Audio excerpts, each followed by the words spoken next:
مرحبا يا حلوين، كيفكم؟ شو أخباركم؟ رجعت لكم اليوم بفيديو جديد. اليوم بدي أعمل معاكم هريسة. تمام. احتمال أعمل هريسة صينية سادة لحالها الهريسة التقليدية، وحابة أعمل هريسة بالقرفة. خليكم معي لنشوف طريقة العمل. أول إشي بدي أعمل القطر. شو بدنا ننزل هون؟ ننزل 3 كاسات سكر. بسم الله. هاي واحدة، هاي 2، هاي 3، وكاستين مي. 1، هاي 2. ونحركهم شوية قبل لا نشغل عليهم النار.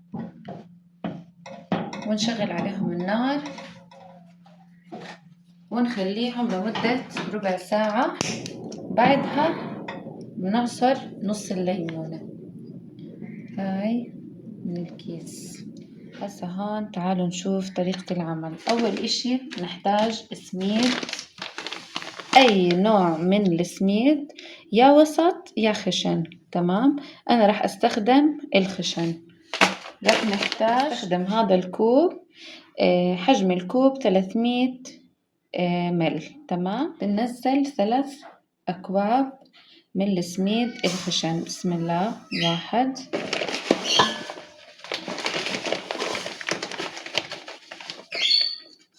هي 2،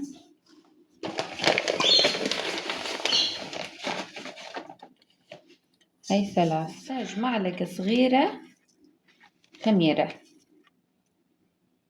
بسم الله. وبنحتاج نص كوب سكر، ما بدنا نحليه كثير لأنه بدنا نحط كمان قطر. معلقة كبيرة بيكنج باودر، ممكن انت تضاعفي الكمية. تمام. تضاعفي الكمية وبتزيدي مكونات الجافة بالنسبة للخميرة والبيكنج باودر. راح احط معلقة كبيرة بيكنج باودر.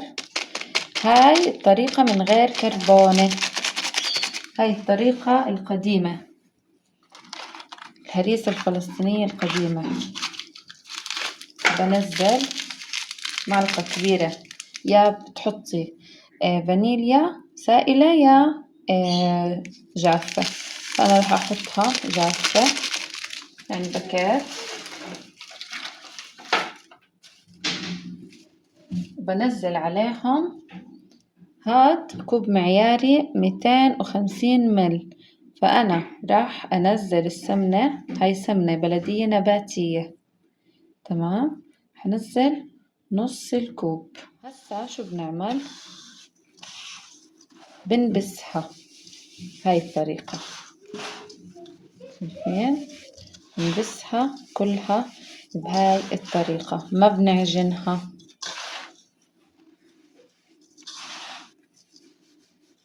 أحكي لكم على الريحة، خاصة إذا كانت كمان سمنة بلدية حيوانية بتجنن. نعم، لأنه أنا مو حابة أعمل كمية كبيرة صراحة. هيك تمام. ليش بنحط الخميرة أو الكربونة؟ نحط الخميرة أو الكربونة لحتى تعطيها رفعة، نفخة بسيطة. هيك أمورها تمام. شايفين؟ لا سمنة كثيرة ولا سمنة قليلة. ما أتوقع رح أعمل صينيتين لأنه أنا ما زدت الكمية، فبالمرة الجاية ممكن إني أعمل لو صينية صغيرة حتى نجربها. حتى شو بدي أضيف؟ بدي أضيف لبن رايب.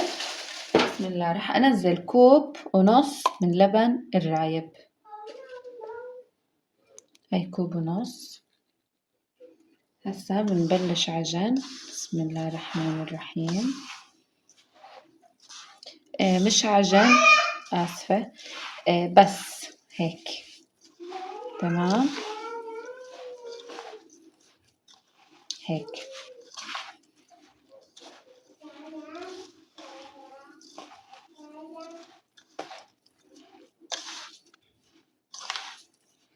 شاء الله تكون الطريقة واضحة. شايفين هذا القوام اللي أنا بدي إياه، لا سايل كثير ولا جامدة.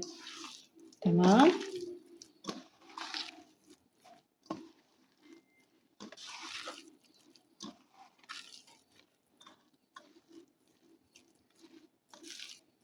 هيك صارت جاهزة. هسا بجيب الصينية. بالنسبة للمقادير راح أحط لكم بالوصف مقادير مظبوطة للي حابة تتعلمها. تمام.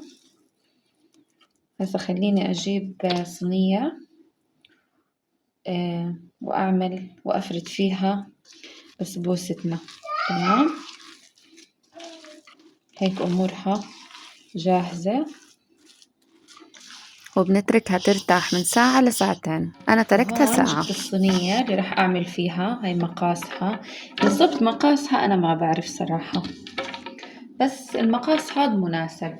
ما بدي إياها لا خميلة كثير ولا رقيقة كثير، وسط، نقطة صغيرة، ما بدنا نكثر. هيك نقطة صغيرة.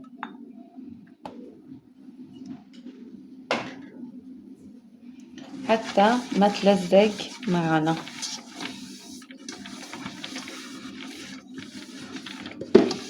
وبنزل شوية طحينية،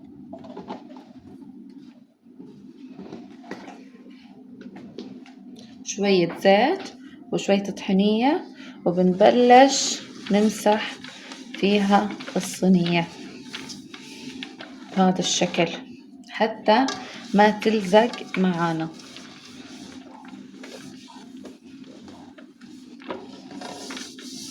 وعلى فكرة الطحينية تعطيها كمان نكهة هيك زاكية، تحسي بالطعم القديم لما تدهني الصينية، خاصة بالكيك بالحلويات، تحسي بالنكهة القديمة لما كانت أمي تعملنا إياها،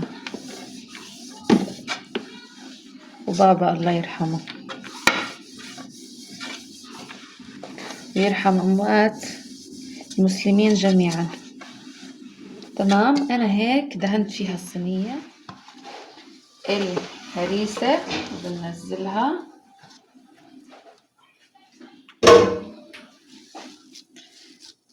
ونبلش نفردها.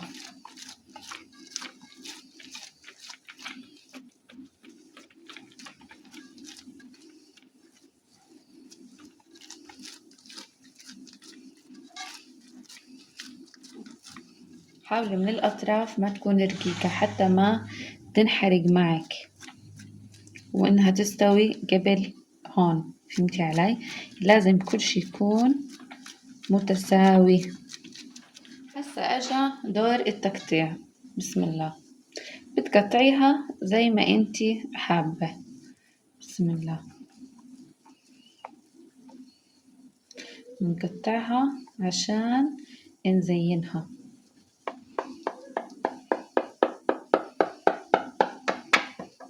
وانتي بتقطعي شوي شوي.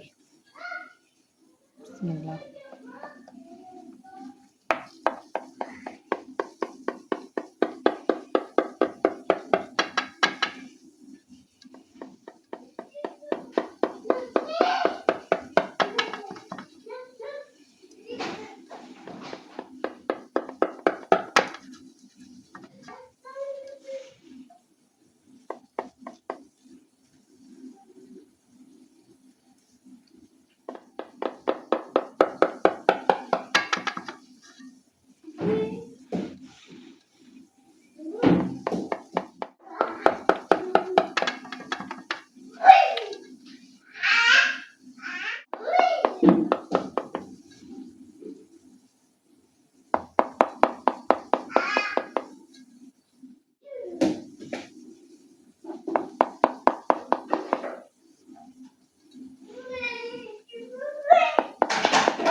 وهيك بعد ما قطعتها للنجمة هسه شو بدي أعمل؟ بدي أزينها بالفستق السوداني. بسم الله. كل قطعة عليها شرحة.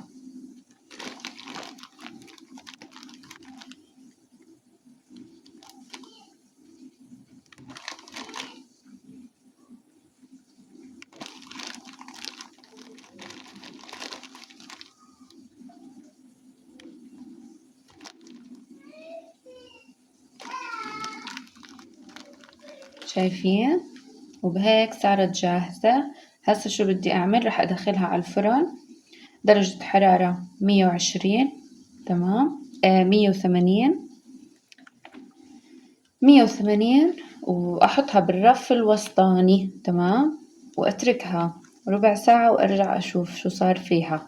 أتفقدها، ما أتركها بالفرن وأتركها، تضلي تتفقديها. أول ما تشوفي الحواف من هون تغير لونها بتكون استوت. تعطيها وجه وبتكون جاهزة. طبعا بتكوني انتي عاملة القطر ومبرديته وبتشربيها. فرجيكم اياها بعد ما اخلصها. خليكم معي. كيف الأطراف اخذت لون. هسه بدي اخليها بس شوية واشغل عليها من فوق. شايفين بعد ما اخذت اللون الحلو من تحت ببين معاكم بالاطراف نفس هيك. هسه شغلت عليها من فوق وبتركها لتتحمر وبراقبها، ما بتركها. خليكم معي. ولسه بحمر فيها كمان شوي. لازم تحميرة تكون مظبوطة حتى تاكلي هريسة مش عجينة. تمام. هسه رح اتركها كمان شوي وافرجيكم اياها بالشكل النهائي. هيك بعد ما طلعتها من الفرن شايفين درجة التحمير. لازم تكون درجة التحمير مظبوطة حتى تاكلي هريسة. ليش مش لازم احط القطر سخن على الهريسة سخنة؟ لانه لما تحطي القطر سخن على الحلو سخن رح يفرتك معك. تمام.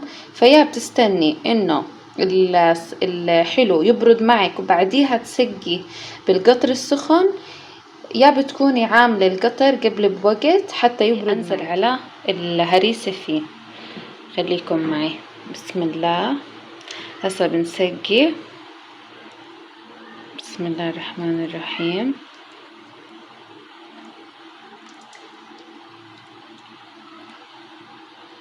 هيك تمام. هسه بدي اقطع منها وافرجيكم كيف شكلها.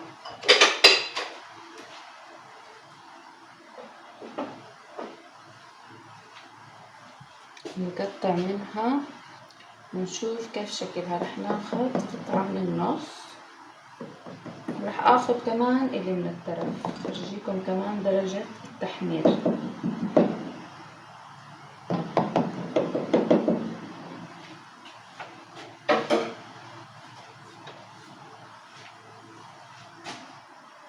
بسم الله الرحمن الرحيم. شايفين؟ فرجيكم درجة التحمير. بسم الله. شايفين؟ لازم تكون الهريسة هيك. شايفين كيف شكلها؟ رح اخذ كمان قطعة واجربها معكم. شايفين؟ تعالوا ندوق. بسم الله. شايفين؟ خلينا ندوق. بسم الله.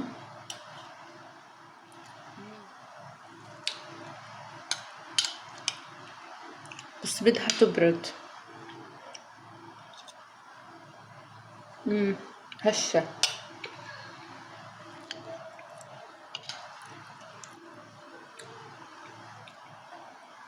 هيك الهريسة صارت جاهزة وهشة وزاكية. راح اتركها لتبرد تماما وارجع اسقيها كمان بشوية قطر حتى تعطينا حلاوة وقوام ممتاز. طبعا قوامها وحلاوتها ممتازة، لكن اذا كانت بحاجة إذا كانت بحاجة كمان قطر رح أزود عليها قطر، ولسه هون ضايل في عندي كمان قطر. وما تنسوا تحطوا لي لايك كومنت حلو، واشوفكم إن شاء الله في فيديو جديد. ما تنسوا تشتركوا بالقناة وتفعلوا زر الجرس والإشعارات ليوصلكم كل جديد. وما تنسوا تتابعوني على السناب شات، راح أترك لكم سنابي بأول تعليق مثبت. واشوفكم إن شاء الله في فيديو جديد. سلام.